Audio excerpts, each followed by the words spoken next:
Boa noite a todos. Boa noite. Ei, Daniel, Sara, Felipe, Vitor, boa noite. Oi. Tá joia, Sara? Gente, eu tô aqui até sentindo mais calor do que o normal. Vocês acreditam que eu já estava aqui na sala admitindo vocês? Meu computador apareceu só um aviso assim falando. Detectou um erro que ia reiniciar. Reiniciou o computador agora.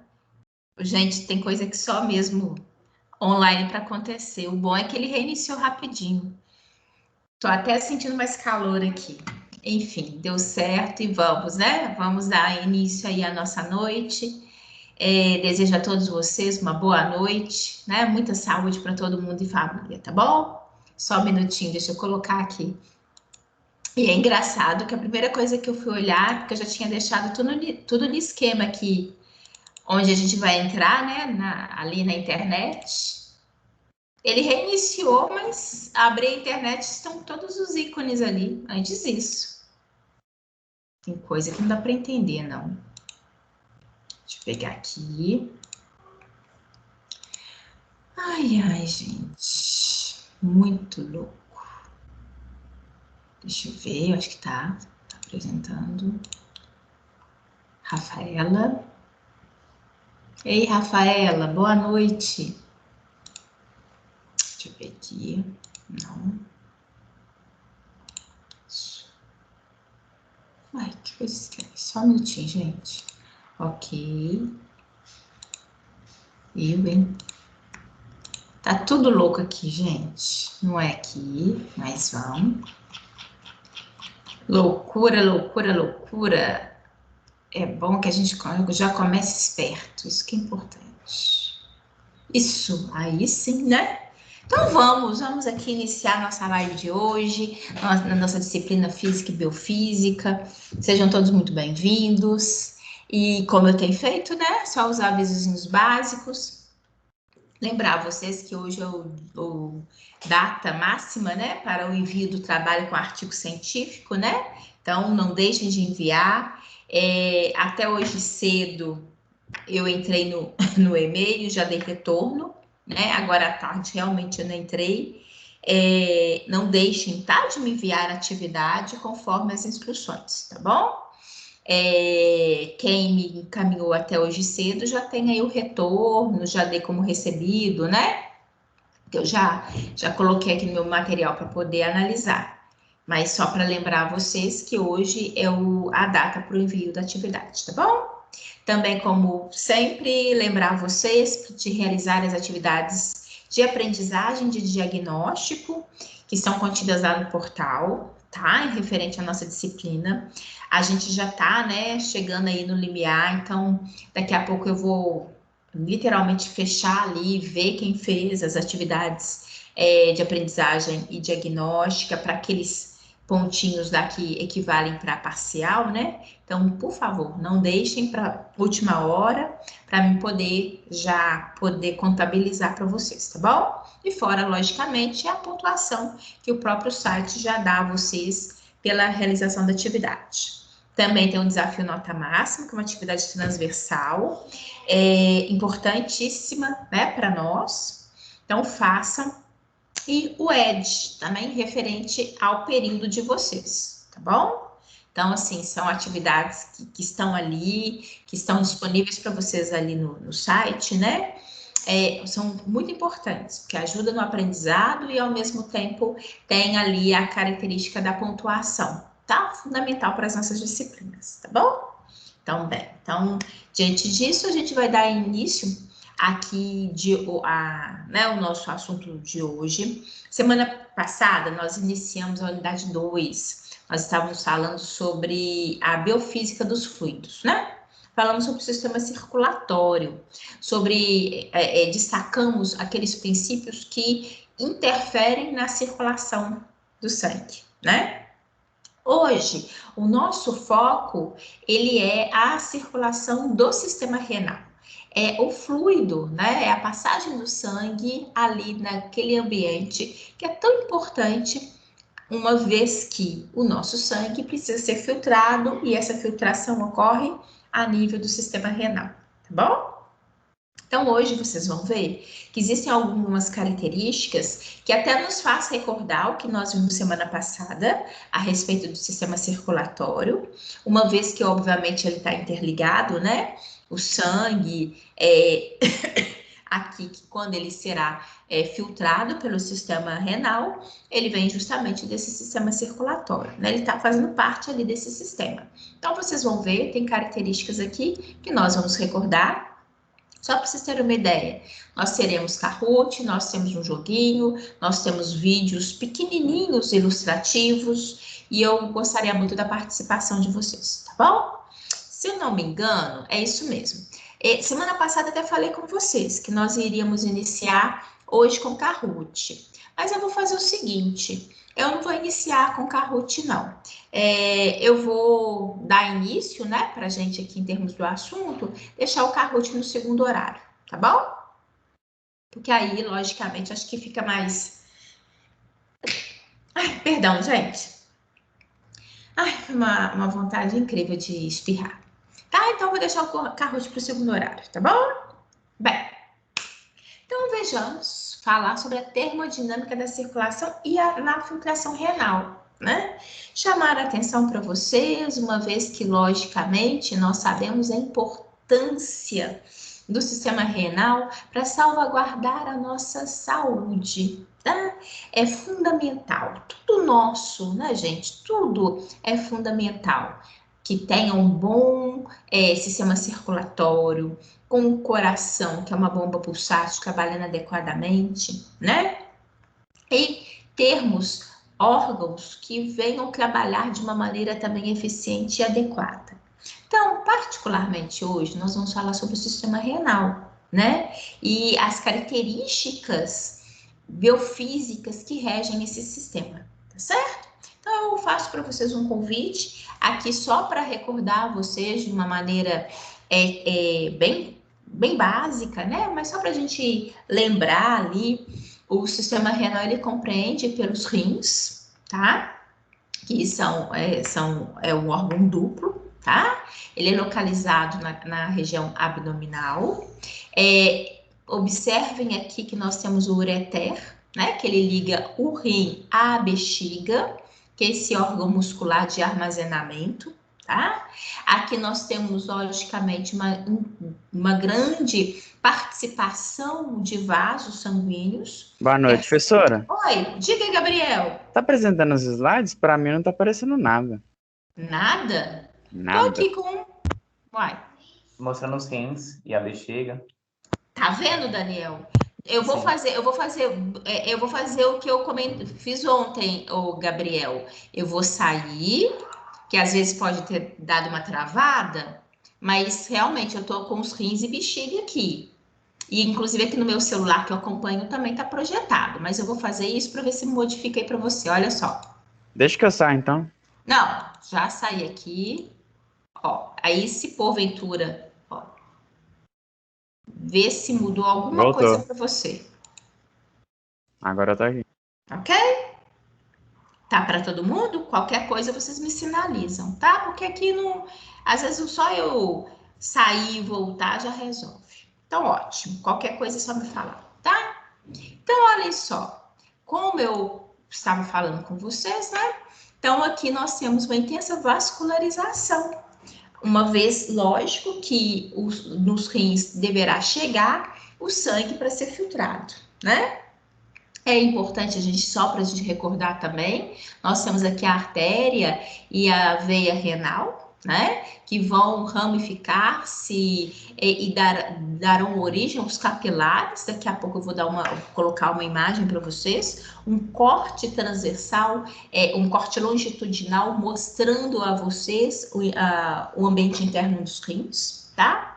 Bem, é fundamental, então, só que a gente situe, que a gente consiga recordar, né, esses princípios básicos aqui, inclusive anatômicos. Só para chamar a atenção, situado nos polos superior dos rins, nós temos a glândula adrenal ou suprarrenal, né, uma glândula endócrina.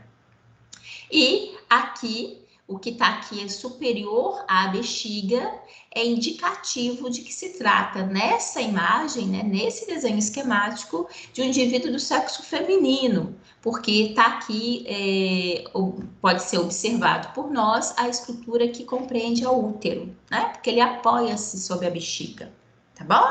E aqui, ó, o que vocês estão vendo é a porção final do trato digestório, que o autor, na verdade, ele excluiu todo o trato digestório para que nós possamos observar de uma maneira clara e direcionada o sistema renal, tá bom?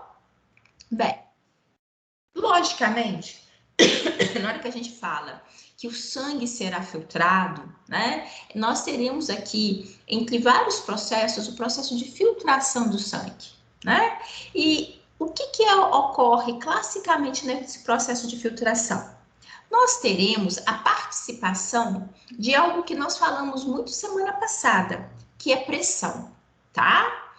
Existe a filtração do sangue por diferenças pressóricas que ocorrem também nesse ambiente renal, tá? Antes até mesmo de chamar a atenção para vocês no que está aqui apresentado nesse desenho esquemático, eu vou ajudá-los a recordar porções básicas dos rins, tá? Porque aí vocês vão enxergar que essa estrutura daqui é o glomérulo renal, tá? Que é um local onde tudo acontece. E é isso que nós vamos ver hoje, principalmente, né? Quais são essas diferenças de pressão? O que isso representa para que nós tenhamos a efetivação da filtração sanguínea, tá? Bem, como eu falei com vocês, lógico que tudo aquilo que nós vimos na semana passada a respeito do sistema circulatório, características, né, do circuito mesmo, no que se refere aos vasos sanguíneos, também interferem aqui, uma vez que o sistema circulatório é um sistema fechado. Então, o sangue, ele deve passar, ele deve circular dentro desses vasos de uma maneira contínua, né, coordenada, e daí passando pelo ambiente renal. Logicamente, quero aproveitar aqui em termos de imagem para contextualizar para vocês aqui esse sistema renal, né? Nós temos aqui o coração, que é aquela bomba pulsátil, que distribui o sangue, né? Para o sangue rico em oxigênio para todas as partes do nosso organismo. E, logicamente, a partir do momento que esse sangue é distribuído, esse sangue vai, por exemplo, passar pelo trato digestório, ter a oportunidade ali de adquirir, né? Questões nutritivas que foram metabolizadas pelo nosso organismo, não só no sistema digestório, como ali principalmente no fígado, né? Ou seja, é um processo dinâmico em que o nosso organismo está sempre com a passagem do sangue rico em oxigênio, mas ao mesmo tempo adquirindo, recolhendo vários outros compostos, alguns muito importantes, essenciais, que sejam adicionados ao nosso sistema circulatório, e alguns outros que fazem parte do processo metabólico. E que dentro desse processo metabólico, nós temos a produção de restos, né? Entre aspas, o lixo daquele processo que eventualmente possa ter ocorrido no nosso organismo, né? Então, é justamente por isso, porque esse material, esse sangue ao passar pelo nosso organismo, ele vai, né, se somando a ele, vários elementos, vários compostos, uns importantes que se mantenham no nosso organismo e alguns que precisam ser eliminados. Inclusive, excesso de líquido, né? Excesso de água, que também precisa de ser eliminada. Então, daí entra-se, né, o sistema renal. E, logicamente, só chamando a atenção para vocês, quanto a esse sistema, né, que compreende por quilômetros de vasos, tá? De vasos sanguíneos, fazendo com que haja todo esse processo em que tem a troca gasosa, quando o sangue passa pelos pulmões, e tendo o coração como essa bomba pulsátil, fundamental para fazer a propulsão do sangue e que esse sangue, então, possa circular pelo nosso organismo, tá? O que é importante, né, que nós vimos semana passada, é que esse sangue ele passa ao longo dos vasos sanguíneos com uma determinada pressão, com uma determinada velocidade, né, e fluxo. E esse sangue ele passa exercendo pressão na parede dos nossos vasos sanguíneos. Nós vimos, né, que existe então essa pressão, que a gente fala até de uma energia potencial, que é ela que vai literalmente estimular com que esse sangue possa circular ao longo dos vasos sanguíneos. Existe uma velocidade, né, a qual vai fazer com que esse sangue possa fluir, ou ora mais rápido, ora às vezes mais lento. E é justamente nesse processo que nós vimos também que existe uma dinâmica de características dos vasos sanguíneos. Lembram que semana passada nós destacamos que a pressão, né, a pressão que o sangue exerce na parede dos nossos vasos, ela, se a gente for levar em relação ao que significa o diâmetro do vaso, quando o vaso ele é menor, a princípio, a pressão ela tende a ser maior. Por quê? Porque é mais difícil passar por um ambiente pequeno, né? E, inclusive, nós, semana passada, nós conversamos, nós falamos que isso significa aumento de resistência, né? Resistência é tudo aquilo que vem a dificultar a passagem do sangue. Mas por que estamos, né? Na verdade, aqui é esse raciocínio que é importante para a gente acompanhar. Por que nós estamos falando dessas características de vasos sanguíneos, sendo que o nosso foco é falar da dinâmica da filtração do sangue? É porque, primeiro, embora agora o foco principal seja o processo de filtração do sangue ali naquele ambiente renal, é fundamental que a gente entenda que esse sangue que está aqui passando é aquele mesmo sangue que está passando no meu sistema circulatório, né? Afinal de contas, por ele ser um circuito fechado, o sangue ele não sai de dentro dos vasos sanguíneos, tá? Bem, e também que é importante a gente destacar aqui que a partir do momento que essa característica de fato, de que o diâmetro dos vasos possa interferir na pressão do sangue, né, que ele faz ao passar pelos vasos, a gente também precisa citar que os vasos sanguíneos apresentam diferentes características. Não só diâmetro, né? Eles não têm só uma variação no diâmetro. Eles também possuem uma variação quanto à composição tecidual, composição histológica desses vasos sanguíneos. E aí, a gente precisa recordar que os vasos arteriais são considerados vasos elásticos, né? Eles possuem, além de muito tecido muscular, eles possuem tecido elástico. E o que um elástico faz? Um elástico, ele cede, né? Um elástico, ele permite isso. Ele permite uma elasticidade, uma maleabilidade. E essa característica é importante porque, olhem só, semana passada eu comentei isso com vocês. Eu falei que o sangue, ao sair do coração, ele sai sob forte pressão. E ele vai encontrar logo, né, aqui, ó, na hora que o sangue sai do coração para ser distribuído, eu falo um sangue rico em oxigênio, né? Para ser distribuído ao nosso corpo como um todo, ele sai pela artéria aorta, que é o vaso de maior calibre do nosso corpo. Entretanto, é importante a gente lembrar que essa artéria aorta, ela é uma artéria elástica, é uma artéria que apresenta essa elasticidade. Então, na hora que o sangue passa sobre ela, exercendo forte pressão, essa elasticidade ela consegue atender à necessidade, à demanda daquele momento. E isso vai se passando ao longo de todos os vasos arteriais. Isso é importante porque, olha só, vou fazer uma analogia muito grosseira aqui, mas só para vocês entenderem.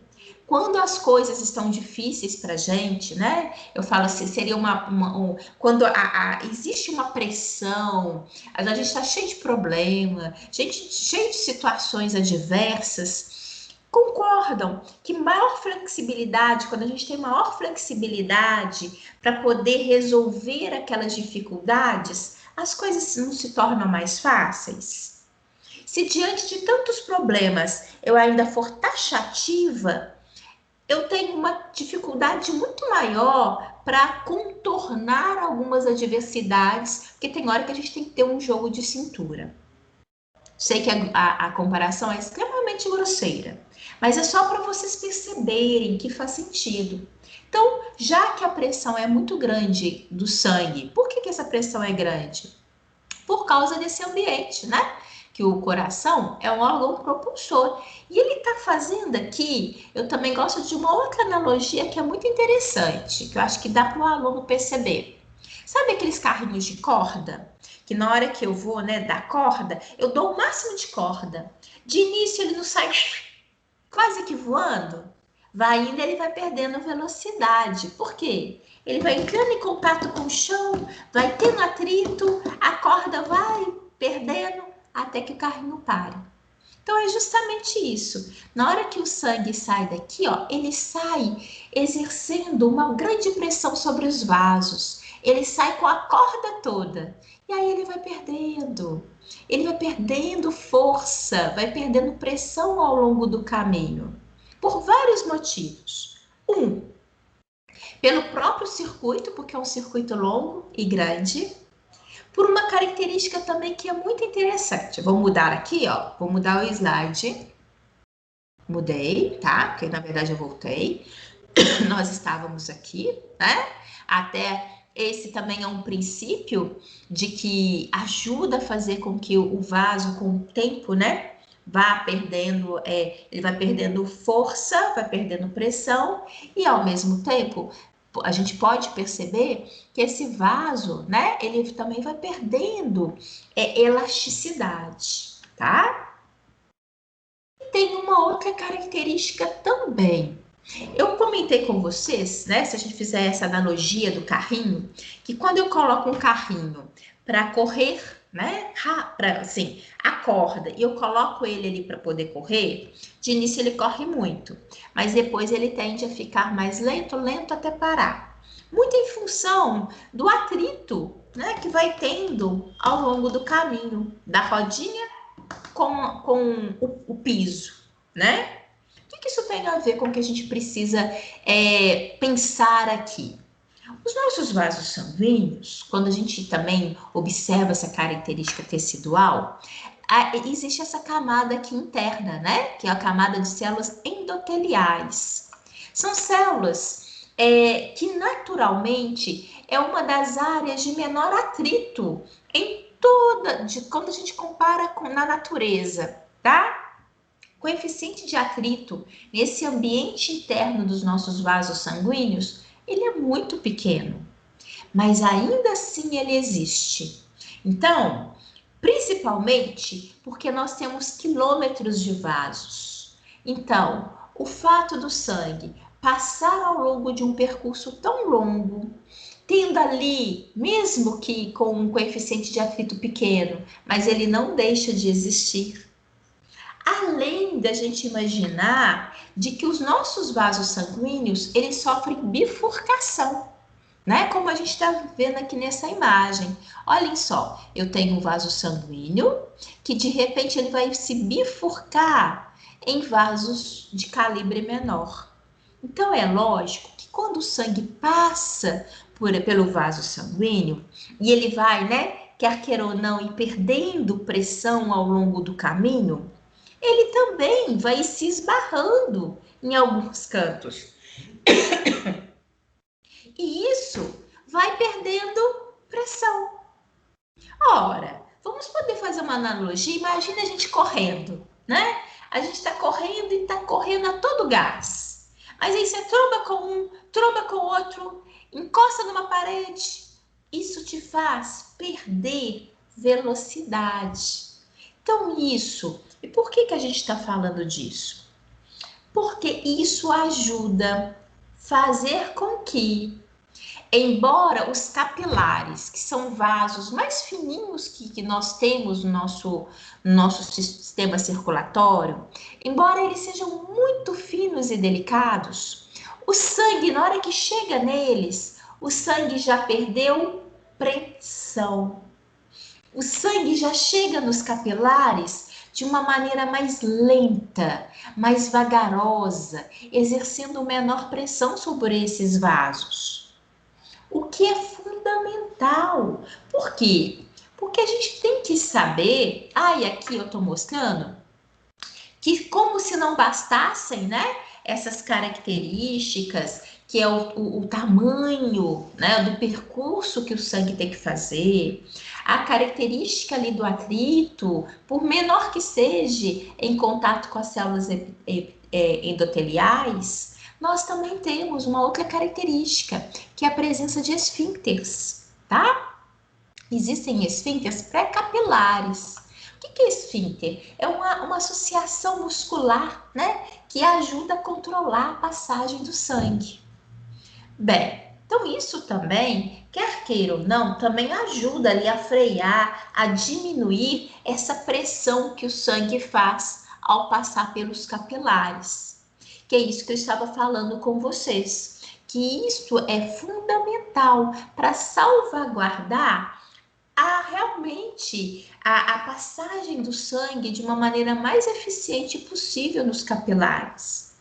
E também protege esses vasos, né, em que eles são representados. Olha, reparem aqui que os capilares são os vasos mais finos e delicados, né? Essa diminuição de pressão do sangue ao passar por esses capilares é protetor.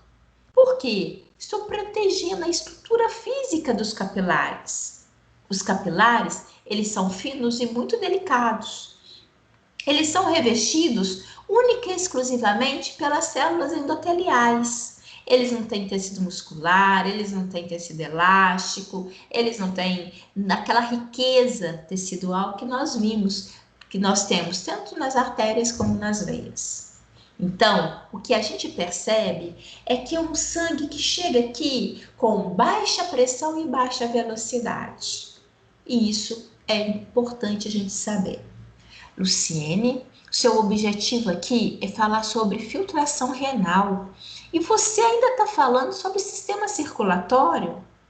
Sim, gente, porque a filtração nos rins ocorre a nível de capilar. O sangue que vai ser filtrado pelos nossos rins, ele vai chegar pela arteríola aferente e vai para um tufo de capilares.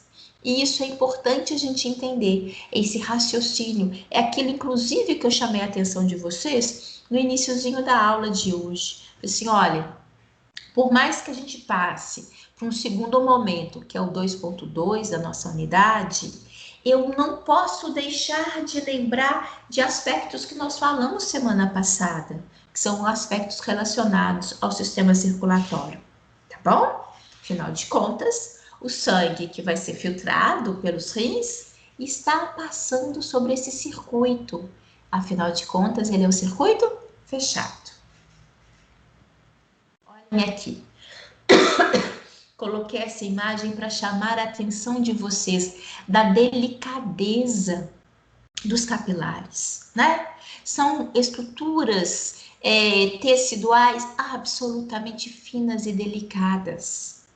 E olhem, parem para pensar, é fundamental que esse sangue, ao passar por esses vasos, realmente esteja sob baixa pressão e baixa velocidade,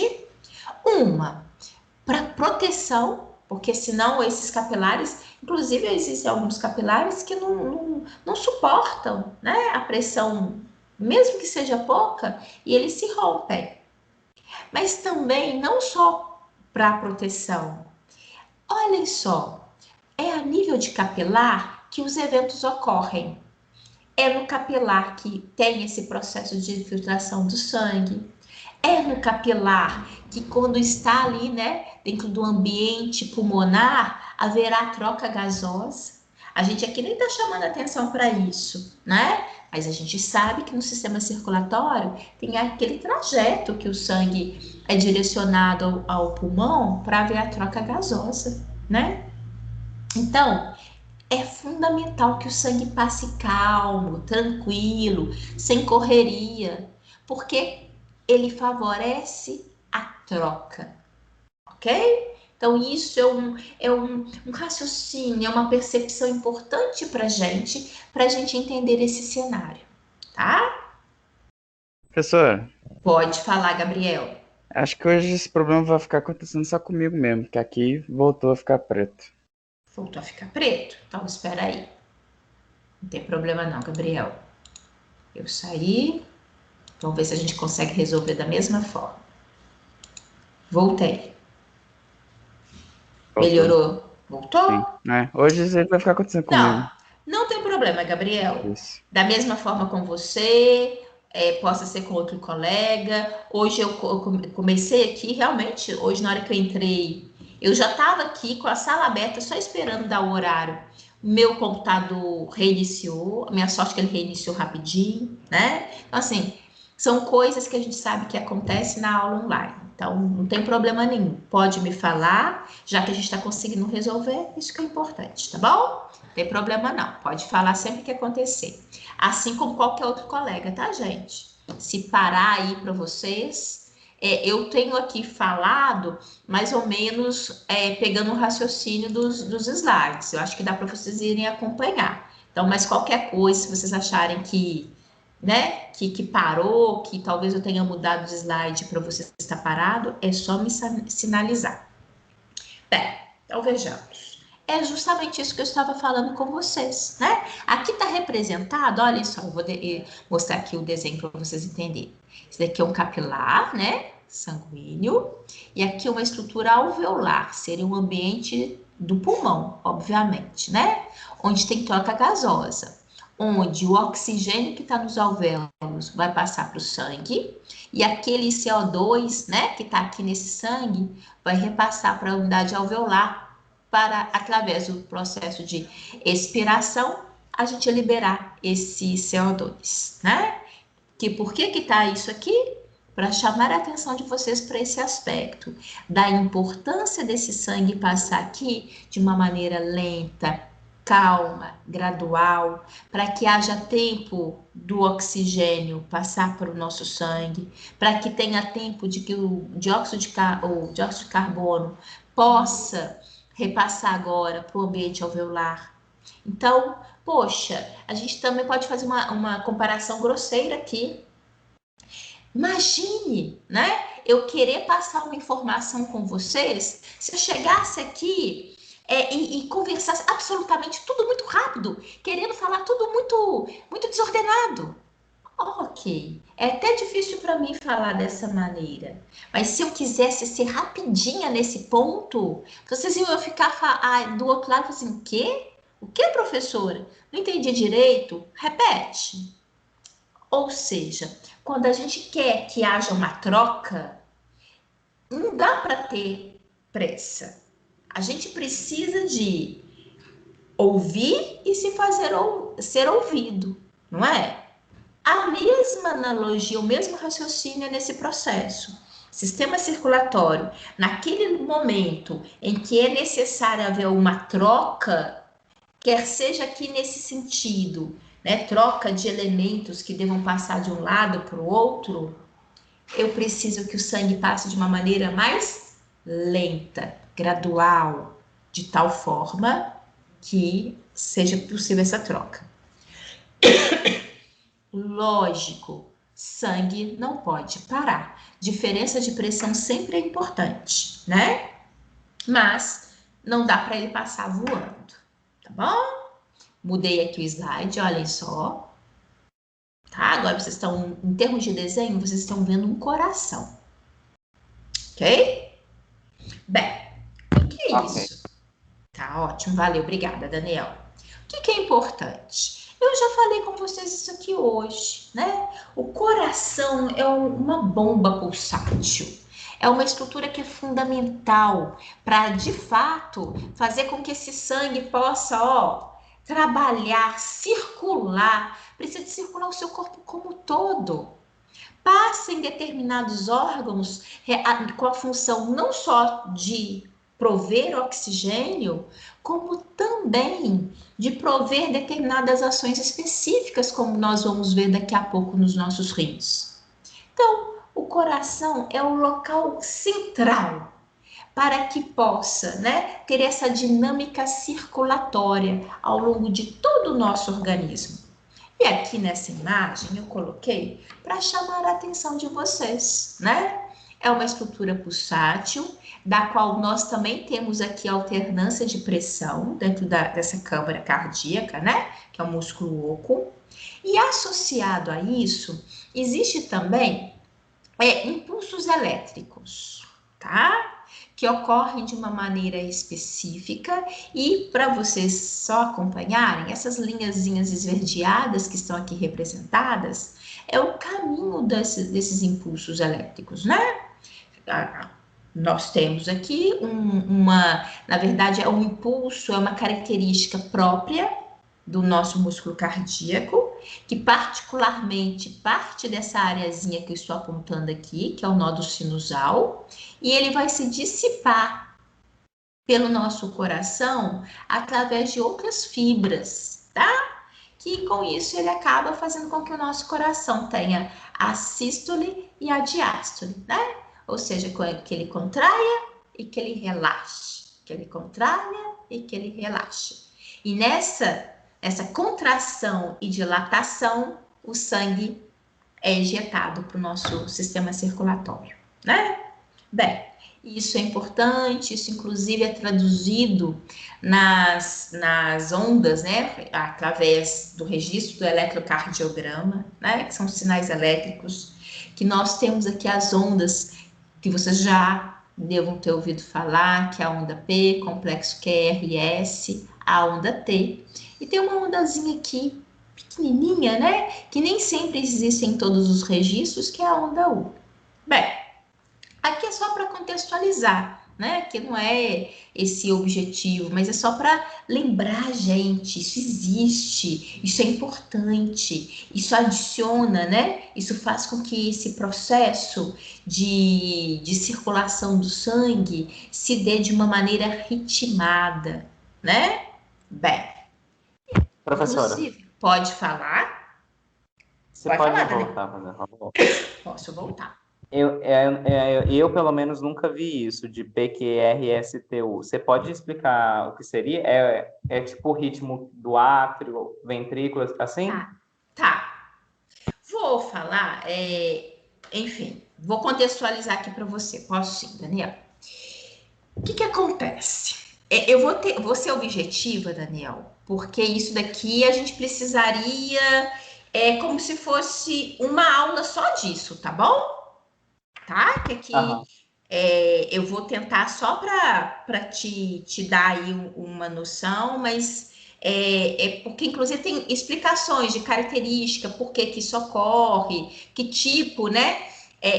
Igual no nódulo sinusal, que é o que a gente fala que é o verdadeiro marca-passo, qual que é a característica dele, enfim. Então, olha só, uma coisa é clássica, em termos de contração e relaxamento do coração, que é o quê? Sístole e diástole. Isso todos vocês já ouviram falar, né? Que é quando quando a gente tem uma imagem de um coração trabalhando, né? Onde ele contrai e relaxa. E é isso que acontece no nosso corpo. Em média, 75 vezes por minuto, o nosso coração está aí, contraindo e relaxando. Contraindo e relaxando. Bem, isso ocorre em função de como são descargas elétricas, né? A gente aqui possa falar de cargas elétricas. Carga elétrica positiva, carga elétrica negativa. Inclusive, olhem só, vou pegar aqui só para você, para representar. Tá vendo essa aqui? O eletrocardiograma, ele é registrado num papel quadriculado, que você pode imaginar que isso daqui é uma reta, olha. Tá? Tudo aqui que tá para cima é carga elétrica positiva. Tudo aquilo que tá para baixo é carga elétrica negativa. Então, o que essas ondas, na verdade, mostram para gente é que há momentos no nosso organismo, no nosso corpo, né? Que igual particularmente ali no nosso coração, que nós temos carga elétrica positiva, tem momentos que a gente tem carga elétrica negativa. Tem hora, olha, que a carga elétrica vai ser super positiva, ou seja, o que eu tenho? Uma oscilação de cargas elétricas. Isso estimula o coração a sofrer sístole, que é a contração, e relaxamento, que é a diástole. Isso faz com que o coração bata. Isso faz com que o coração trabalhe. Isso tem a ver, vocês já devem ter ouvido falar, com despolarização, que significa inversão de cargas elétricas, né? No nosso coração, ele está constantemente despolarizando, repolarizando, despolarizando, repolarizando, havendo inversão de cargas elétricas. E isso faz com que o músculo cardíaco trabalhe, tá? Também, só para você ter uma... Por que, então, dessas ondinhas e por que a letra P, esse complexo QRS, né? Isso tem a ver, inclusive, com movimentos, deixa eu pegar aqui em termos da imagem do coração. Embora, na hora que a gente fale que o coração contraia e relaxe, a gente fale de uma maneira geral, mas, na verdade, o que acontece? Essas câmaras aqui de cima, ó, olha aqui, que o nosso coração mamífero, né? Ele é dividido em 4 câmeras. 2 aqui em cima, ó, essa e essa, que a gente denomina de átrio, e 2 aqui embaixo, que são essas 2 aqui, que são os ventrículos. Então, na verdade, o que acontece? A gente não tem essa percepção a olho nu, não, tá? Mas, na verdade, o que acontece? As câmaras de cima, que são as câmaras atriais, elas vão contrair. E só depois que as câmaras ventriculares também contraem. Então, é como se, primeiro, tem a contração aqui em cima, depois tem a contração aqui embaixo. Depois, tem o relaxamento aqui em cima, depois tem um relaxamento aqui embaixo. Então, essas ondas também, o que elas significam? A contração atrial, o relaxamento atrial e o relaxamento ventricular. Tá? Bem. Professora, Oi, pode falar. Só para encerrar, para a gente não prolongar muito nisso. Sem problema. Mas isso é comparado com um padrão que se leva de referência ou cada um tem meio que um ritmo? Ah, boa. Daniel, existe um padrão dentro de um conceito de normalidade. E quando a gente fala esse padrão, não significa que necessariamente eu tenha absolutamente todas as características iguaizinhas, por exemplo, a uma outra pessoa, e ambas sejam consideradas normais. É lógico que existem pequenas variaçõezinhas, mas que elas não comprometem, que tem a ver com um aspecto, com características próprias, tá? Mas você já deve ter ouvido falar em arritmia cardíaca, né? Arritmia cardíaca é quando, porventura, esse padrão começa a mudar. Porque o que a gente observa no indivíduo saudável, dentro desses padrões que você fala de normalidade, é que se eu tivesse esse eletrocardiograma aqui, que um eletrocardiograma, se vocês já devem ter em casa. Hoje em dia se faz muito numa folha de papel A4, que é o computador, sai ali, né? E eles até entregam a gente dentro de uma pastinha. Mas há um tempo atrás, e eu não duvido de vocês terem isso em casa, porque é muito comum, a gente antes tinha uma fitinha, né? Se você pegar o eletrocardiograma, por exemplo, seus pais, seus tios, você tende a ver, às vezes, uma fitinha longa, um papel milimetrado longo. Por quê? O registro, ele não sai apenas, aqui é um desenho só esquemático. Ele não sai só esse pedacinho. Ele sai no intervalo de tempo muito maior. E aí dá para eles perceberem, porque quando tem, né, isso daqui, ó, isso daqui possa ser traduzido em intervalo de tempo, tá?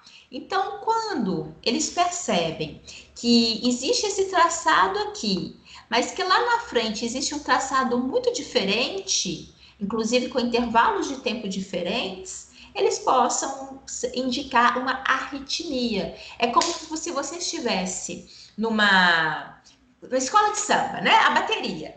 A bateria tá ali, ela precisa de estar afinada. Ou seja, todo mundo tocando no mesmo ritmo. Se de repente a gente entrar nessa bateria e não sabe tocar nada e ficar ali, né, batendo o equipamento de uma maneira fora de hora, fora de ritmo, a gente vai comprometer todo o resultado de todo mundo. Bem, por que eu estou falando disso? Porque da mesma forma que existe um ritmo numa bateria, e esse ritmo é importante, porque dá sonoridade, a música vai sair bonita, todo mundo vai empolgar. Ou eu possa ter uma falta de ritmo, onde cada um está tocando em momentos diferentes, e que você vai começar a ouvir esquisito, vai achar estranho, não vai conseguir entender a melodia da música diante daquele som. Bem, se eu colocar isso para o funcionamento cardíaco, é bem parecido. Quando eu tenho algo fora do ritmo, significa que alguma coisa está fora do lugar. E aquele processo circulatório não ocorre de uma maneira adequada. Ou seja, colocando isso de uma maneira mais básica, o sangue começa a ficar comprometido essa circulação, né? Ele não está passando de uma maneira adequada a todos os locais que ele deveria passar. Compromete. E principalmente se isso se mantiver, né?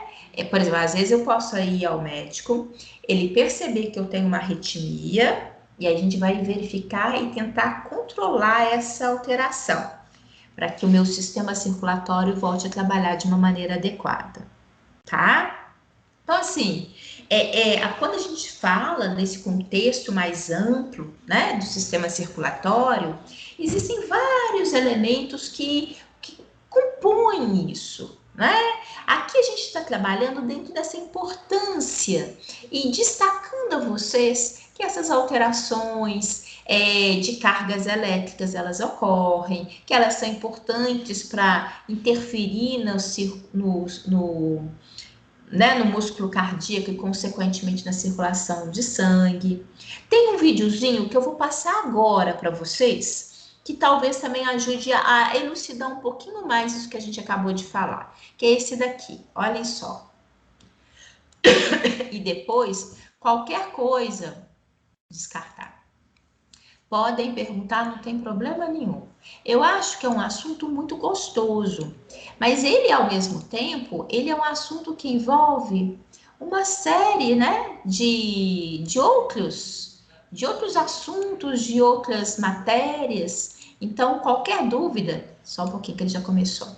Qualquer dúvida pode perguntar. Ó, eu vou pôr aqui, deixa eu ver, esse daqui não tem som não. Eu vou passar. Aqui agora tá. Só um minutinho. Esse, gente, ele é legenda, tá? Preste atenção aqui. Acompanhe para vocês verem.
Ok. Vou fazer o seguinte. Muito Eu bonito. vou... É bonito, não é? Mas eu vou agora... Eu deixei ele passar todo. Eu vou aproveitar a imagem aqui para tentar te mostrar, Daniel, a vocês todos, aquilo que você me perguntou, mas aproveitando essa imagem aqui, olha. Ó, aqui, deixa eu parar. Olhem só. Aqui, esse esverdeado, né, são aquelas linhas lá no desenho que eu mostrei para vocês, tá? E se vocês repararem, na hora que ele tá aqui, né, o autor tá mostrando que esse impulso elétrico, ele tá se dissipando através dessas linhazinhas, porque essas são terminações nervosas, tá? Das quais passam aqui cargas elétricas. E aí, repare que ele colocou até aqui do lado, ó, ali, que é o desenho do eletrocardiograma. Quando às vezes a gente vê, né, um programa, algo que está ali mostrando um ambiente hospitalar, parece muito essas linhazinhas, o subir e descer, porque é o registro do músculo cardíaco, né? Músculo cardíaco é a mesma coisa que miocárdio. Então, por isso que tem hora que eles falam miocárdio, né? Ou, por exemplo, infarto agudo do miocárdio. É deficiência de oxigenação no músculo cardíaco, tá? Aqui nessa imagem, é que na hora que eu paro eu não consigo mexer na imagem. Mas olha, dá para vocês verem, né? Aqui são fibras que se irradiam e irradiam, olhem, pelas câmeras, quer sejam câmaras atriais, que são aquelas lá de cima, e as câmaras ventriculares. Esse ambiente aqui, ó, é ventrículo, tá? Tanto de um lado como do outro. Vamos passar aqui mais um pouquinho. Aqui, vamos ver ele. Deixa eu ver o que eu posso aproveitar aqui para mostrar a vocês. Eu acho que é muito bonito, sim, porque a gente estuda tudo muito em partes, né? E é interessante, é importante a gente ter essa noçãozinha um pouco maior do conjunto. Olha lá que bonito ele mostrando, né? E outra, deixa eu parar aqui. Chama a atenção de vocês, a câmara trial tá aqui, ó, é tanto de um lado como do outro. É porque os átrios realmente são estruturas bem pequenininhas quando comparadas às câmaras ventriculares, tá? Bem, é isso. Depois, se porventura vocês tiverem interesse, quiserem, a gente possa separar mais lá na frente, ou sei lá, um momento que vocês quiserem, para a gente falar mais um pouco da circulação, tá? Desse processo em si, tá? Bem, deixa eu só aqui compartilhar com vocês, que eu agora vou passar para o slide. Aqui. Isso. Agora eu vou pôr o zoom. Isso.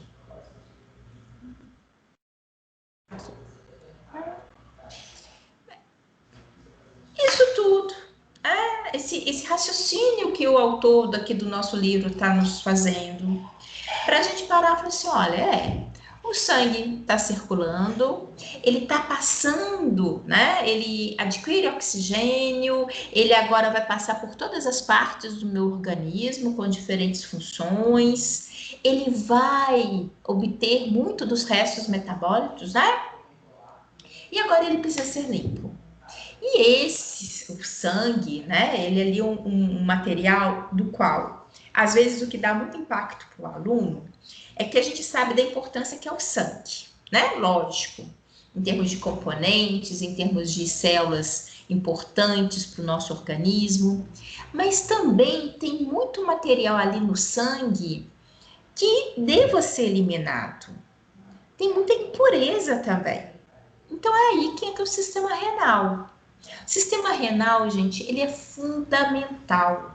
Tanto é que a gente finaliza aqui chamando atenção para aquelas pessoas que, porventura, têm perda da função renal, elas têm que ter artifícios extras, né, como o caso da hemodiálise, para cumprir esse papel. Caso contrário, gente, a gente não sobrevive, tá? Bem, o nosso sangue, ele é uma mistura. Eu tenho ali células, né? Células do sangue, eu tenho células, leucócitos, hemácias, nós temos hormônios, nós temos ali albumina, nós temos uma série de componentes nessa mistura, né? Mas ele precisa ser filtrado. E aí, a gente chega, esse desenho que tá aqui nesse slide agora, ele é o mesmo que já apareceu, né? Lá atrás, eu falei assim, ó, eu agora não vou me importar muito com características sobre esse desenho. Daqui a pouco eu vou chamar a atenção para vocês o que ele seja, tá? E essa regiãozinha aqui, ó, é uma regiãozinha relativamente muito pequenininha. Ela está contida nos nossos rins. E nesse momento que eu quero chamar a atenção de vocês, reparem, né, que o sangue chega e ele tá aqui, ó, no tufo. A gente fala justamente isso, tufo de capilares. Um conjunto de vasos finos, delicados, que estarão aqui localizados nessa partezinha bem específica dos nossos rins. Os nossos rins têm milhares de estruturas como essa. E é aqui que vai acontecer a filtração do nosso sangue, tá? E é interessante que essa filtração aqui, ela ocorre e é fundamental que a gente possa garantir que só saia do nosso sangue aqueles elementos que realmente precisam sair. Por quê? Porque como tem muita coisa importante, essa filtração ela tem que ocorrer de uma maneira eficiente. Ela não possa reter nenhuma impureza, como também ela não deve eliminar nada que seja importante ficar. Então, vocês vão ver que isso, né, aí é que tá, é um detalhe, o sistema de filtração e filtração do sangue e formação da urina, ele tem que ser muito criterioso. Aqui, olhem só, voltei àquela imagem inicial que nós demos, né, o nosso pontapé hoje, né, recordando a vocês a característica básica anatômica do sistema renal. E falei assim, ó, daqui a pouco eu vou mostrar a vocês os rins, fazendo um corte longitudinal dele. Por quê? Se a gente fizer esse corte dos nossos rins, a gente vai ver. Nosso rim tem essa região daqui, ó, que é denominada de região cortical. E ele tem essa área central aqui, ó, que é denominada de região medular. É aqui, nesse ambiente que eu tô aqui pontuando. Estão vendo essas linhazinhas, né, que o autor colocou aqui pra gente? Isso daqui são milhares de estruturas pequenininhas, delicadas, denominadas de néfrons, que é o local onde ocorre a filtração do nosso sangue, tá? Então, na hora que a gente fala assim, a filtração ocorre no rim. É no rim. Mas, nos nossos rins, eles têm milhares de estruturazinhas pequenas, delicadas, que é o local que a gente fala que são elementos funcionais dos nossos rins, tá? Eu vou fazer uma analogia aqui, só para vocês entenderem. Quando a gente fala de pulmão, a gente fala daquela estrutura grande, né? Dividida em lóbulos. Sabe quando a gente vê de uma maneira particular cada alvéolo, né? Que seria cada, fazer uma comparação bem grosseira, quando você tem uma esponja, aquela esponja amarela de cozinha, ela não é cheia de buraquinho? Cada buraquinho, se fosse ali uma estrutura pulmonar, seria um ambiente denominado de alvéolo, né? Que são as unidades fundamentais dos pulmões. Aqui nos rins, a unidade fundamental do rim é o néfron, que é o local, inclusive, que se trata esse desenho aqui. Bem, e só para a gente entender, são milhares de estruturas aqui que vão filtrar o sangue, formar a urina, e na hora que o material formado passa por aqui, ó, ele está sendo recolhido. E aí ele vai passar pela pelve, e aí, ó, daqui ele vai seguir esse caminho daqui, ó, que é esse daqui, ó. Passar pelo ureter e vai ser direcionado até a bexiga, que é o local de armazenamento da urina. Isso tudo para falar que o processo de filtração ele é muito importante. Porque se sair daqui, por exemplo, proteína, se sair daqui glicose, se sair daqui aminoácidos, eu irei eliminar como urina. Ou seja, eu às vezes trabalhei demais para adquirir esses elementos que são importantes para mim e agora eu vou eliminar como urina? Não. Tanto é que vocês, quando fazem exame de urina, né? Às vezes, quando tem detecção, presença de proteína na urina, chama a atenção do médico. Tem que verificar. Por quê? Né? Tem algo que justifica? Será que você realmente está fazendo excesso, ingesta em excesso de proteína que venha justificar? Né? Ou seja, porque possa mostrar alguma falha no processo de filtração e formação da urina, tá bom? Esse desenho é um desenho esquemático de uma unidade de néfron. Aqui, ó, essa estrutura circular aqui é aquela que eu mostrei para vocês nesse desenho, olha. Isso daqui é um glomérulo renal. E a partir daqui, ó, são vários túbulos. Aqui, olha só. É um emaranhado. Não vou aqui me ater com as partes do néfron propriamente dito, né? Porque aí tem túbulo contorcido proximal, túbulo contorcido distal, alça de Henle, túbulo coletor, tá? Mas só para vocês verem, olhem, aqui essa estrutura é uma estrutura que é fina, delicada, existem milhares dela no seu rim, tá? E olha, e ela é sempre presente, essas linhazinhas vermelhas aqui, ó, são capilares, são vasos sanguíneos, que vão permitir com que, ao longo do caminho, seja formada a urina. Agora sim. Então, a gente está aqui, a gente pode ver esse ambiente, que é o glomérulo renal, que eu falei com vocês, que é aquela estrutura circular. Chamei a atenção também que chegam as arteríolas, tá? Essas aqui são as arteríola aferente, arteríola eferente, que vão se ramificar em capilares que estão aqui dentro, são finos e delicados. E a gente está vendo aqui, ó, o autor está colocando para a gente que existe uma setinha e está falando que vai acontecer filtração. Bem, o que acontece? Essa filtração vai ocorrer sim, mas ela vai ocorrer estimulada por uma pressão. Existe uma pressão que a gente denomina aqui uma pressão hidrostática, que o sangue exerce ao passar por esses vasos. Essa pressão, ela é muito forte, assim, proporcionalmente, tá, gente?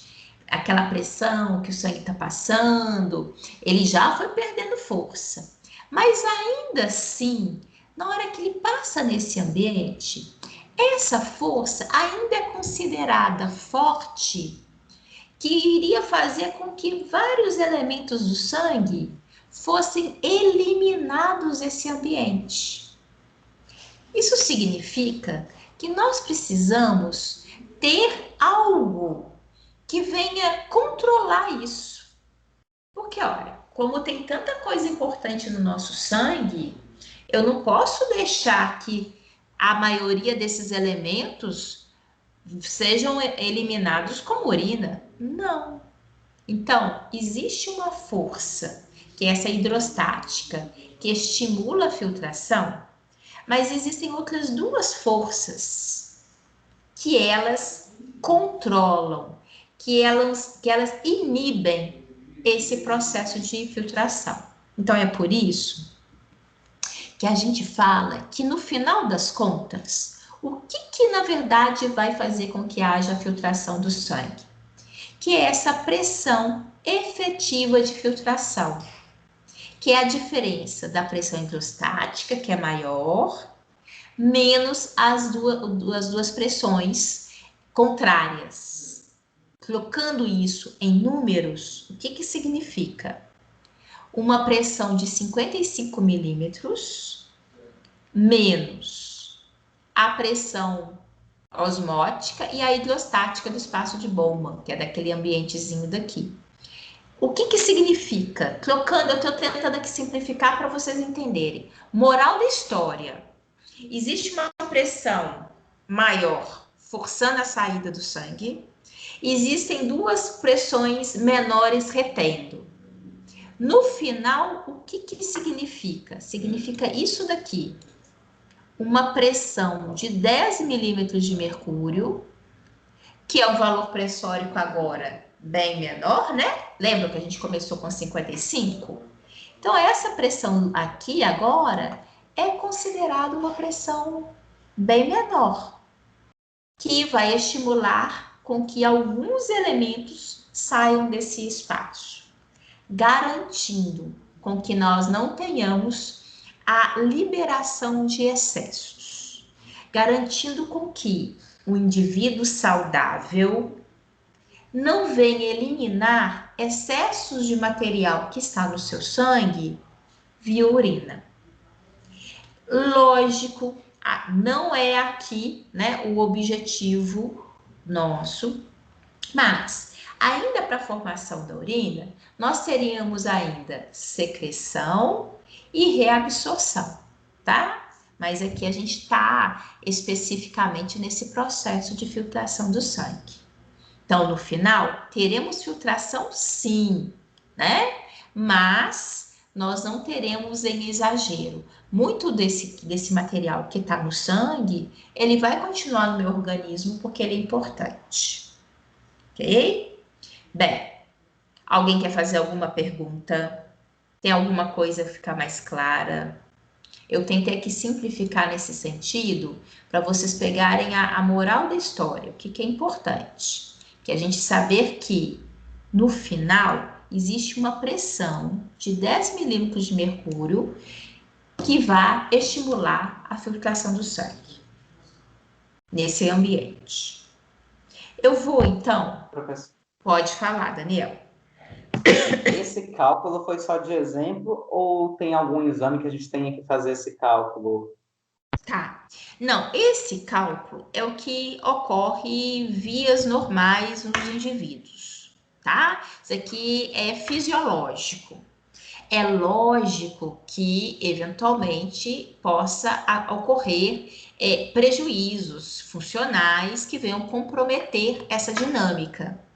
Mas essa dinâmica, que foi sua pergunta, é uma biofísica que ocorre a todos os indivíduos saudáveis, que tenham ali um bom funcionamento do sistema renal.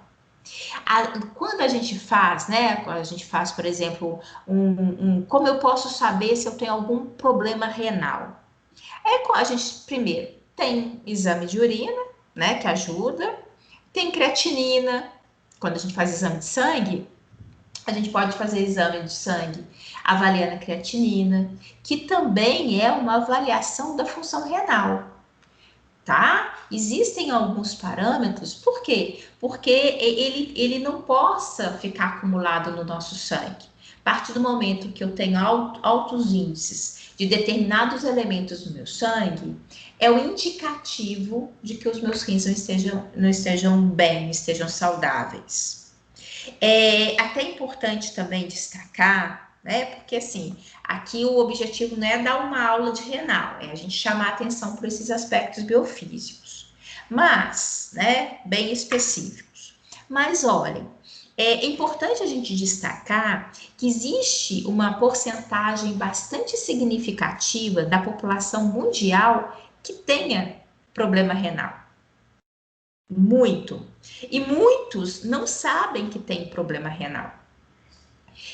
Muita gente, às vezes, vem a ter problema do sistema circulatório, vem a ter pressão arterial elevada, e às vezes a causa do problema não foi, a princípio, problemas cardíacos, mas foi ao longo do tempo um problema renal, porque por isso que a gente inclusive falou aqui desses, pontua, né, o sistema circulatório e o sistema renal, porque eles caminham juntos.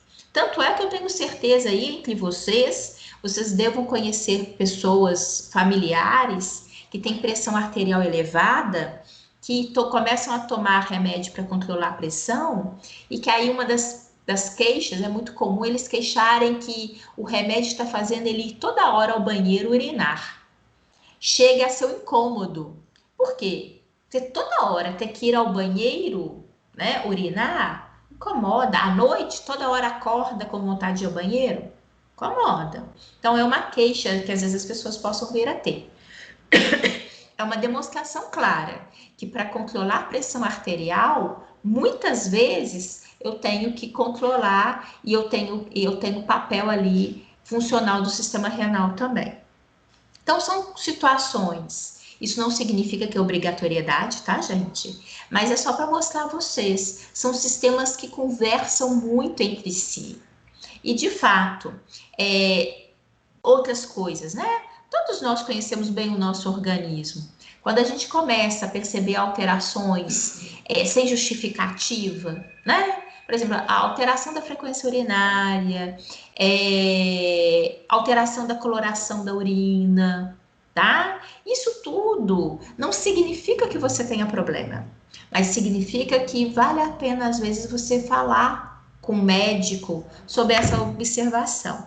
E aí, logicamente, ele vai caminhar com exames básicos que possam, às vezes, dar um indicativo de alguma coisa nesse sentido, tá?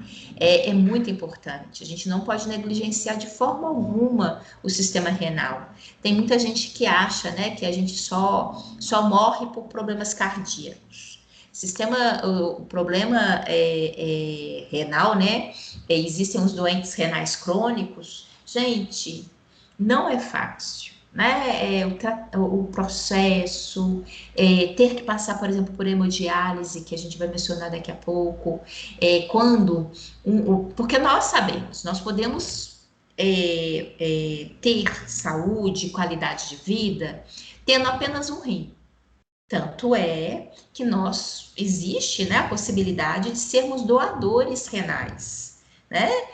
Nós temos, anatomicamente, nós temos dois. Se eu sou saudável, tudo ok, eu posso doar um e ficar com um e ainda ter qualidade de vida. Mas, quando eu tenho perda da funcionalidade dos meus rins e eu fico com aquele limite de 30% funcional, eu preciso de recorrer a sistemas de hemodiálise, obrigatoriamente. Não é uma questão de opção, não, né? E a hemodiálise, aí ela tem que ser realizada o mínimo de 3 vezes por semana, o mínimo são cerca de 40 a 50 minutos cada sessão, tá? E é cativo. Não tem final de semana, não tem sábado, não tem domingo, não tem feriado, não tem nada. Se eu tenho que ir fazer hemodiálise, eu tenho que ir. Quando a pessoa é teimosa, ela fala assim, eu não vou hoje não, porque hoje eu não, né? Gente, ela acaba tendo que ir amanhã obrigada porque ela tá passando mal. Então, assim, são situações que são importantes a gente pontuar, tá? Vou fazer aqui um videozinho, que eu também acho ele interessante, porque ele mostra descartar, né? Tem esse processo de mostrar a passagem, a filtração. Olhem só, é esse daqui. Vamos ver para vocês observarem. Esse daqui, se não me engano, ele tá... mas dá para vocês entenderem. Quer ver? Ah, não, deixa eu fazer aqui. Esse aqui eu acho que ele tem áudio, que incluir som. Olhem só. A urina resulta da depuração do sangue, sendo um produto de excreção de composição variável. Forma-se ao nível dos rins, mais especificamente das suas unidades funcionais, os nefrónios, através de 3 processos: filtração, reabsorção e secreção. A formação da urina inicia com a entrada do sangue a alta pressão na cápsula de Bowman, através da arteríola aferente, que se ramifica em capilares, originando o glomérulo de Malpighi.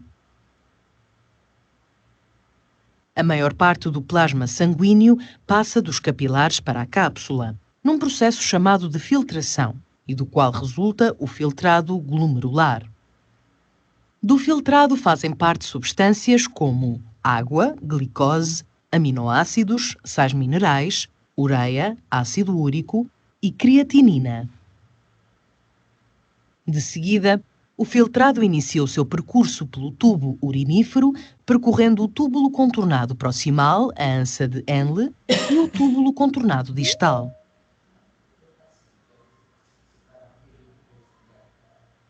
Ao longo destes, a composição do filtrado vai se alterando devido à reabsorção e secreção. Na reabsorção, grande parte do volume do filtrado é reabsorvido para os capilares sanguíneos, isto é, cerca de 98% da água e substâncias úteis para o organismo, quase toda a glicose, aminoácidos, vitaminas e alguns sais minerais. No entanto, os produtos azotados, como a ureia e o ácido úrico, e ainda alguma água e sais minerais permanecem no filtrado. A secreção ocorre em regiões específicas do tubo urinífero, que são envolvidas por redes de capilares sanguíneos. Durante este processo são lançadas diretamente para o tubo urinífero substâncias tóxicas, como medicamentos e algumas hormonas. O resultado final é a formação da urina, composta pelas substâncias não reabsorvidas e pelas secretadas, essencialmente água, produtos azotados, íons em excesso e creatinina. A urina continua o seu trajeto até ao tubo coletor, no qual pode ainda ocorrer reabsorção de água de acordo com as necessidades do organismo, o que levará a uma maior ou menor quantidade de urina excretada. Em síntese, a formação da urina ocorre ao nível dos nefrónios e implica 3 etapas: a filtração, a reabsorção e a secreção, durante as quais são eliminados os resíduos resultantes do metabolismo celular presentes no sangue e é regulada a concentração de água e sais necessários ao equilíbrio do organismo. Isso, eu vou aproveitar aqui em termos de imagem, que acho que é bonito e isso ajuda. Vou pegar até essa daqui, deixa eu ver, ela tem um menorzinho aqui. De urina excretada. Eu quero só a imagem, tá? Olhem só. Na hora, né? Que isso aqui é o túbulo coletor. Na hora que ele passa aqui, ó. Lembra que eu mostrei a vocês que depois vai passar para uma região de pelve renal e vai ser direcionado, né? Para fora dos rins. Bem, na hora que nesse ambientezinho aqui, ó, porção final da formação da urina, propriamente dito, o nosso organismo ainda tem a capacidade de ainda poder eliminar íons de hidrogênio nessa regiãozinha daqui. Por que eu tô falando disso? Porque nós sabemos que a nossa urina é ácida, né? E aqui, nesse momento final, onde é como se a gente estivesse assim, no balanço final do organismo para eliminar aquela excreta, né? Se o meu organismo, porventura, isso até vai impactar, porque a gente, no 2.3, finalizando o assunto da biofísica dos fluidos, a gente fala sobre pH, né? Que é algo que a gente vê muito lá na CMC, quando a gente apresenta características da água, fala de pH, ácido, base, né? Então, quando o nosso organismo, porventura, precisa de eliminar íons de hidrogênio, nessa porçãozinha final aqui, ó, existe ainda a possibilidade da gente eliminar excesso de íons de hidrogênio e ter, às vezes, uma urina mais ácida, tá? Justamente nesse controle para salvaguardar o que é fundamental reter ou eliminar do nosso organismo. A gente sabe, por exemplo, se a gente tomar algum medicamento, às vezes aquele medicamento interfere na coloração da nossa urina, né? Por quê? Depende dos componentes que a gente está ali eliminando. Uma coisa que é muito importante, a gente tem que ter cuidado, por exemplo, a urina está muito escura, né? Possa ser indicativo de presença de sangue na urina, tá? Então, existem alguns detalhes que são interessantes. É lógico que aquela urina que a gente acorda de manhã, vai correndo, né, escovar os dentes e fazer xixi, urinar, né? A gente observa que a nossa urina está um amarelo mais intenso.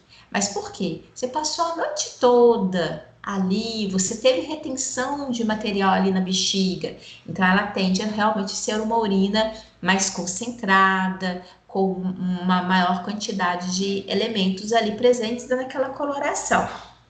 Quando a gente fica em casa e toda hora a gente tem a oportunidade de ir ao banheiro, você tende a perceber que a sua urina tende a ficar mais clarinha, um amarelo mais claro. Por quê? Tem principalmente excesso de água. Ela está menos concentrada.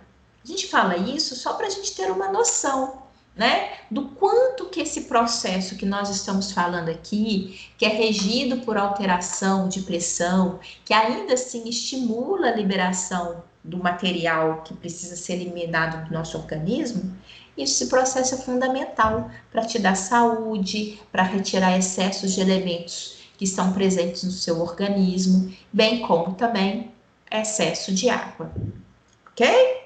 Alguém quer perguntar alguma coisa? Às vezes aqui em termos de imagem, que está maior, mais bonito, facilita. Nada? Então tá.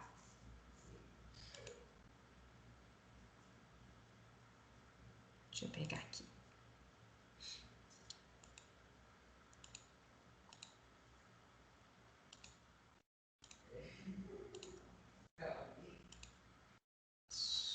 Ok. Tá? Gente, eu voltei aqui para o slide. Então, agora eu tô aqui com o slide da aula. Ver se está todo mundo, né, enxergando a mesma coisa. Ali, né, nesse videozinho que a gente acabou de ver, o que vocês perceberam é justamente essas estruturas que eu mostrei aqui anteriormente, né? Só que ela completa na unidade de néfron.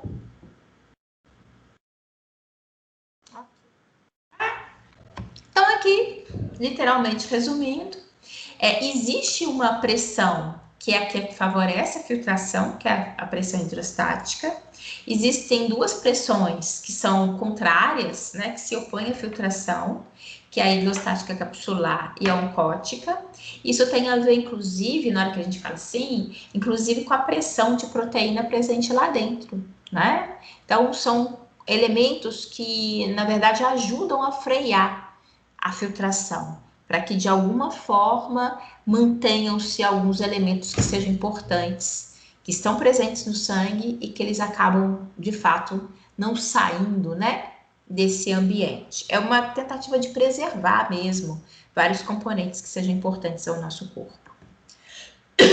Aqui, como eu falei com vocês, afinal de contas, quando a gente fala sobre a importância do sistema renal, a gente acaba caindo, né, e comentando sobre a necessidade, de fato, de preservar os rins, ter cuidado com a saúde renal, observar sinais básicos que eventualmente possam ser indicativos de problema renal. Ninguém consegue sobreviver de uma maneira adequada sem o sistema renal atuante, né? Eu não sei se vocês já viram, tem pessoas, quando as pessoas têm prejuízo do sistema renal, elas tendem a ficar edemasiadas. Vocês já viram pessoas edemasiadas por problema renal? Gente, vocês estão aí do lado, estão aí? O que é edema? Edemasiada? Inchada. Edema. Acho que eu nunca vi, não. Não, é porque é diferente, né? A pessoa, você olhar para uma pessoa e falar assim, nossa, fulano de tal ganhou peso. É uma coisa, ganho de peso é uma coisa.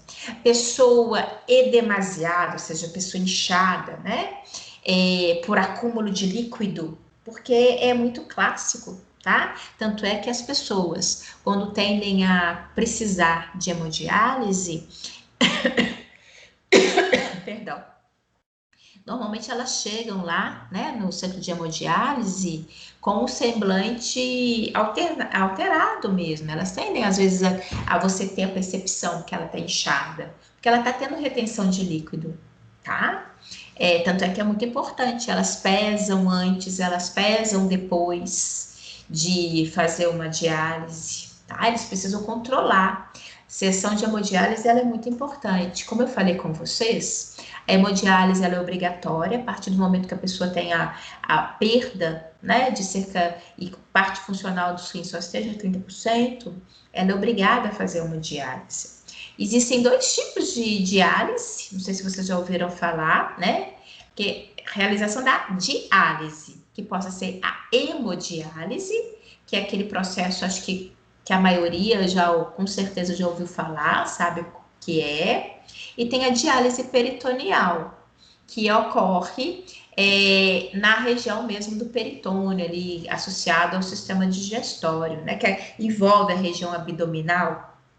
Então, essa pessoa possa, às vezes, fazer a diálise, optar pela diálise peritoneal, e ela é realizada no ambiente doméstico, tá? Tem prós e contras para todas as situações. Nem todo mundo, por exemplo, consegue fazer a diálise peritoneal. Nem todas as pessoas, durante todo o tempo, conseguem só realizar a hemodiálise, né? A hemodiálise, ela ocorre nos centros centros de hemodiálise. E, por exemplo, se a pessoa for viajar, antes de viajar, ela tem que entrar em contato com o centro de hemodiálise da cidade para onde ela vai. Caso contrário, ela nem pode viajar. Porque, como eu falei com vocês, esse processo, ele não é uma opção, tá? E a pessoa não, e é muito comum pacientes renais crônicos serem teimosos, né? Muito comum. Chega um ponto que é característica mesmo. Eles às vezes ficam revoltados porque esse processo, né, é custoso, interfere na vida social. Não é fácil, né? Preciso, antes de realizar a hemodiálise, preparar a realização de uma fístula, que é preparar o vaso, né? O vaso arterial, o vaso venoso, para receber esse processo de hemodiálise a partir de então, né? E aí ele se baseia justamente o quê? A filtração do sangue desse indivíduo vai ocorrer através de uma máquina. E aí, que eu acho que é interessante, que às vezes vocês também não sabem, né? Como isso ocorre, eu também peguei um videozinho, desses videozinhos curtinhos, mostrando o que é essa hemodiálise. Eu vou colocar aqui para vocês. Deixa eu ver aqui. Espera, deixa eu ver aqui. Tanto a diálise como Só a um hemodiálise. Espera que... Opa, alguém falou alguma coisa? Porque aqui estava no som. Eu. Pode falar, Daniel, por favor. Tanto a hemodiálise e a diálise são têm a mesma função, só que elas têm restrições para quem pode e quem não pode, é isso? Isso, Daniel, é o seguinte, tem a mesma função, ou seja, o processo é filtrar o sangue. Só que a hemodiálise, que é o processo mais comum, na maioria das vezes as pessoas, a grande maioria faz hemodiálise. Ela tende, né, a ser mais comum, ela tem o negativo que a pessoa tem que sair da casa dela e ir para um centro de hemodiálise. Mas mesmo assim, também é necessário da pessoa ter um preparatório antes da hemodiálise. Vou dar um exemplo. A gente está falando aqui muito de prejuízo renal, né? Deixa eu só colocar aqui uma imagem mais bonitinha aqui pra gente. Deixa eu ver se eu fizer isso, até para não ficar parecendo propaganda ali. Olhem só, qualquer um de nós, de uma hora para outra, a gente possa vir a ter um problema renal, tá? Porque ninguém está livre de nada. A gente pode sofrer um acidente, por exemplo, automobilístico, ter um prejuízo orgânico e ter, por exemplo, uma disfunção renal. Seria uma disfunção renal aguda, né? Ou algo que aconteceu de uma hora para outra. Por que eu estou falando disso? Porque nessa situação, se eu precisar, né, de fazer hemodiálise, eu não estarei preparada para fazer essa hemodiálise. Por quê? Você não imaginava, você não teve preparo corporal para isso. Então, aí eles realizam uma fístula na jugular, tá? Não é o ideal, porque ela é mais passiva, por exemplo, a ter processos infecciosos. Além, lógico, de ser incômodo, né? Mas, assim, é uma situação de emergência. A hemodiálise, imagina, eu sou um paciente renal crônico, estou acompanhando a minha situação, eu e o nefrologista, e aí a gente chega à conclusão de que a partir de agora eu preciso fazer hemodiálise obrigatoriamente. Então, previamente, eles preparam, né? Faz uma fístula, que a gente fala uma fístula arteriovenosa, que é preparar o meu vaso sanguíneo para receber essa agulhada agora de uma maneira mais frequente, porque machuca. Vocês imaginem, uma coisa é vir e retirar sangue na hora que você precisa fazer um exame de sangue, que é pequenininho, é rapidinho, é eventual. Agora, já pensou que né, fazer administração venosa aqui, dia sim, dia não, no seu vaso sanguíneo e precisando sair um grande volume de sangue, porque você vai ficar ali no mínimo de 4 horas. Então, por isso que tem que ter esse preparo mesmo corporal. E esse preparo de fístula, normalmente ele dura, que a gente fala de maturação, de cerca de 30 a 40 dias, tá? Bem, a diálise peritoneal, ela também tem um preparo. A filtração ocorre utilizando-se do peritônio, que é uma estrutura membranosa observada na cavidade abdominal.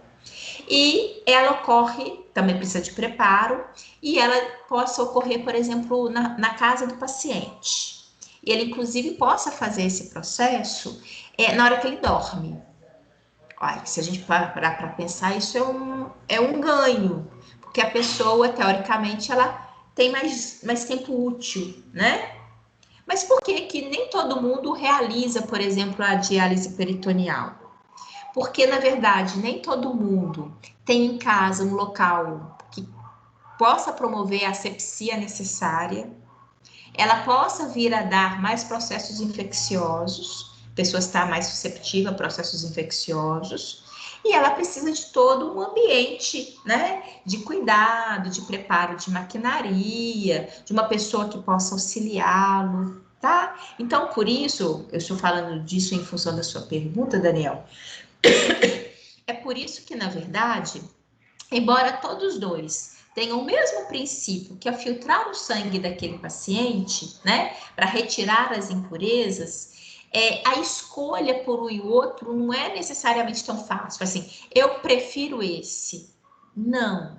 É em conjunto do paciente com o seu nefrologista e avaliando as condições. Porque nem todo mundo tem condição, de fato, né, de às vezes fazer determinados processos em casa, tá? Então, realmente isso não é uma escolha assim tão simples.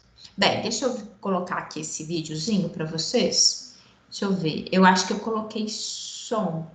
Não tenho certeza. Deixa eu incluir som, que aí a gente não passa perto. Isso. Vou colocar aqui, tá? Vou iniciar. Ele é curtinho também.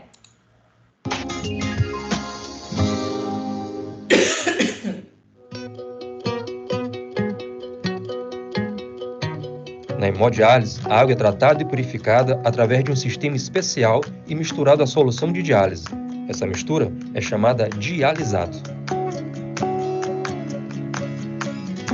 A máquina de hemodiálise contém uma peça importante que se chama dialisador, um cilindro com 2 compartimentos separados por uma membrana semipermeável composta por orifícios microscópicos. O sangue flui num compartimento e no outro o dialisato percorre em direção oposta. Como a membrana divisória do dialisador é semipermeável, a sua estrutura permite que a água e pequenas partículas possam atravessá-la, realizando as trocas de substâncias por difusão entre o dialisato e o sangue. O objetivo do processo é o mesmo da diálise peritoneal, mas nesse caso, a diferença é que o procedimento é realizado fora do corpo do paciente, utilizando uma membrana semipermeável artificial. Correção rápida dos distúrbios hidroeletrolíticos e remoção de líquidos. Contato frequente com a equipe médica e de enfermagem. Contato com outros pacientes que compartilham a necessidade de tratamento dialítico. Comprometimento dos vasos dos membros superiores, dificultando o acesso venoso periférico. Necessidade de 2 punções a cada nova sessão de hemodiálise. Horários fixos para as sessões de diálise, dificultando viagens, trabalho e estudos. Perda mais rápida da função renal residual do paciente. Risco de infecção de catéter central. Dificuldade de locomoção para os pacientes com limitações físicas e os que residem longe dos centros de terapia. A intermitência do tratamento gera instabilidade hemodinâmica e maior oscilação de peso e pressão arterial. Necessidade de um maior controle da dieta e da ingestão de água no intervalo entre as sessões. Distúrbios hidroeletrolíticos e remoção. Deixa eu ver aqui. Eu não quero. Espera. Isso. Eu quero aproveitar esse desenhozinho aqui, ó. Na hora que ele fala dialisado, tá, gente? Aqui é um componente que eles colocam elementos, né? Água e elementos que são comuns ao nosso sangue.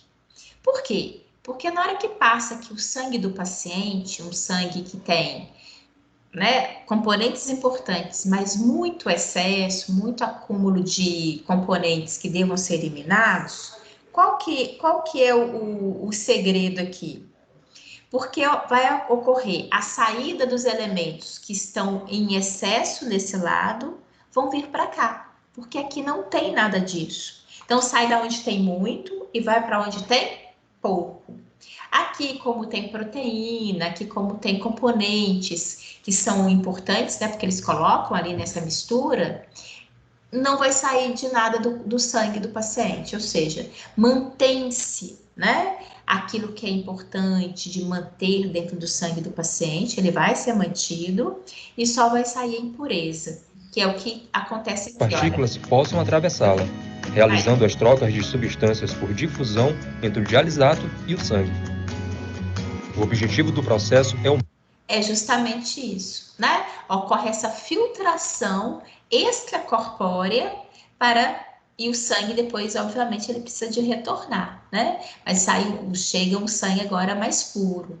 E esse paciente, ele precisa de ficar, né, cerca de 3, 4 horas ali numa sessão de hemodiálise, para ter tempo de retirar todos os excessos, todos os acúmulos que porventura estavam no seu sangue.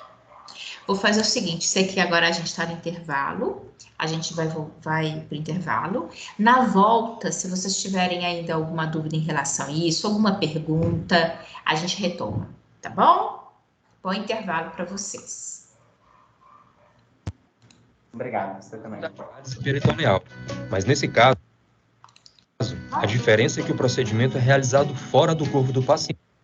Não estou conseguindo tirar. Utilizando uma membrana semipermeável artificial.